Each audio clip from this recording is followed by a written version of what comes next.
7 Days Sports TV here. Salute to the mighty LDBC, Lions Den boxing community. For those who don't know, now you know. Smash the like button, hit the subscribe. Also hit the notification bell to be notified when I drop a new video. And if you're digging the video, go ahead and share this joint. So I watched the Devin Haney versus Regis Prograis face-off with Matchroom Boxing. I'm enjoying the promo for this fight. I think that Matchroom is doing a decent job of promoting this fight. It's on pay-per-view, so you gotta sell it. You know what I'm saying? I think Regis and Devin are doing a good job of selling this pay-per-view. You know what I'm saying? They trash talking. You know what I'm saying? Doing everything they're supposed to do. I find it funny that the media keep bringing up this fake narrative about what Regis brought up. Devin Haney or Bill Haney supposedly getting one of Devin Haney's losses wiped from the record in Mexico or something, right? No, it's all cap, but the media keep bringing it up. Now, with all these thirsty fighters out here in today's era of clout chasing, somebody with a bid came forward and said, yeah, this is what happened. You know what I mean? I got the proof. I got the tape, blah, blah, blah. Instead, they're trying to discredit Devin Haney's accomplishments by making up a bunch of cap. Now, Regis is determined. Y'all gotta forgive me. Should've got me some water. Regis is determined. Regis wants to stop Devin Haney. Devin Haney is more skilled than Regis is. He's gonna go out there and do his best outboxing Regis. Many people make the mistake of thinking, well, if you look at Devin Haney, when he fought JoJo Diaz was a southpaw. Look at when Devin fought Lomachenko was a southpaw. Devin had trouble with southpaws. In reality, Devin Haney fought those guys. You know what I'm saying? He was trying to prove a point, and he fought those guys.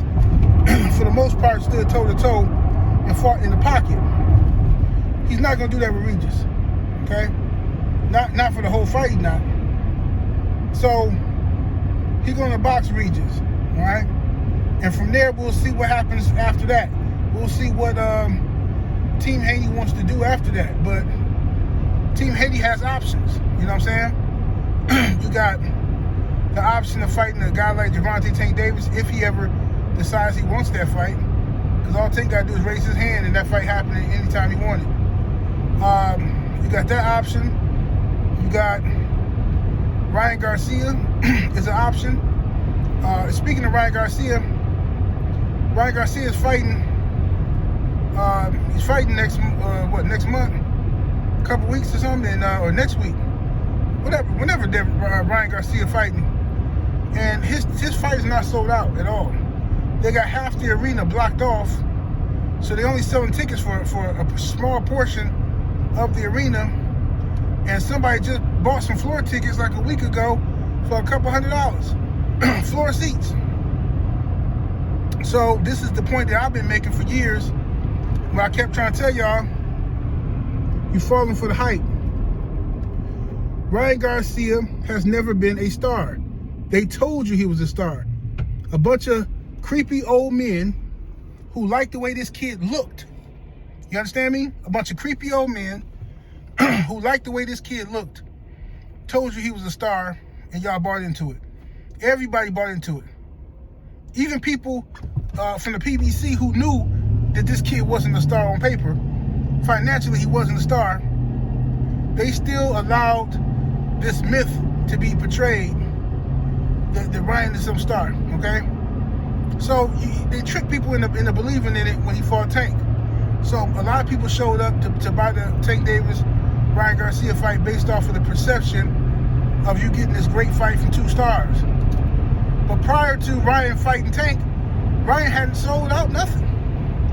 He had no record gates or nothing. He had no pay-per-view records. Not even close to it. So now, without Tank, Ryan Garcia is back to his old self. People are not, they're just not interested. You know what I mean? And then after he quit versus Tank, that made his stock drop even more. You know what I mean? So people ain't nobody got time for this mess, man. At the end of the day.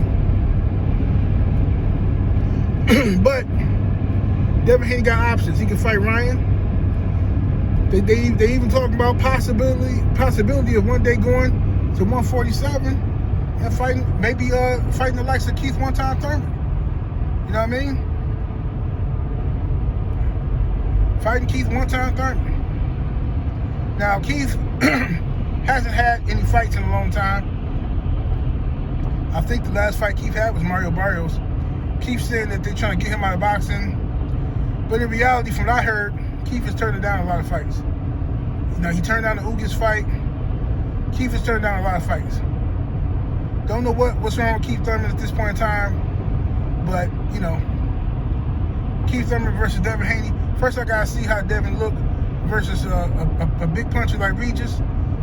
And see how Devin's body look at 140 at the weigh-in. How much weight he puts back on. You know what I'm saying? How healthy he looks. You know what I'm saying? How explosive, all that good stuff. And then we can talk about the 147. You know what I mean? Now, I personally would love to see Devin go for undisputed at 140. But the problem with that is it's going to take him years because you got guys like Teofimo Lopez that's not going to fight him and are going to purposely. Teofimo Lopez is on the record saying that he's going to make it hard for Devin Haney to become undisputed. So if that don't tell you there's some shenanigans going on, why waste your time, you know? Yeah, why waste your time? So I don't blame Devin Haney if he chooses to move up and wait to if he chooses to move up to 147, should he beat Regis? Because at 140, all you got really is Tank. Tank can go up to 140 and fight him. Former champion at 140. Ryan Garcia. You got who else you got? You got AB up there. You know what I'm saying? I know a lot of people talking about this Matias guy, but you know, that don't do nothing for Devin Haney. Let's just be real. Matias don't do nothing for nobody right now. It's a dangerous fight, and you ain't finna get no props. If Devin Haney beat Regis, and then go out here and beat Matias, outbox him, make it look easy, all these dudes on YouTube that's been hyping Matias gonna turn around and say, well, I mean, shout out to Devin Haney, but you know, Matias was getting whooped by the last dude he fought. I mean, Matias, who he ever really beat though? If we being real, who Matias ever really beat?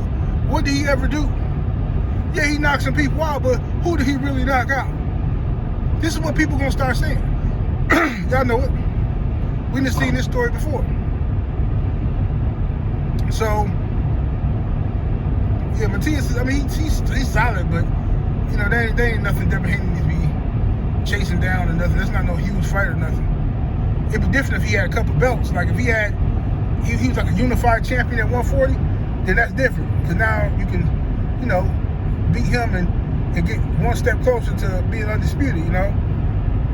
Pick up 2 belts from him or something like that, you know. But at this current state, nah. But, you know, first order of business is Regis Prograis, so we'll see what happens with that.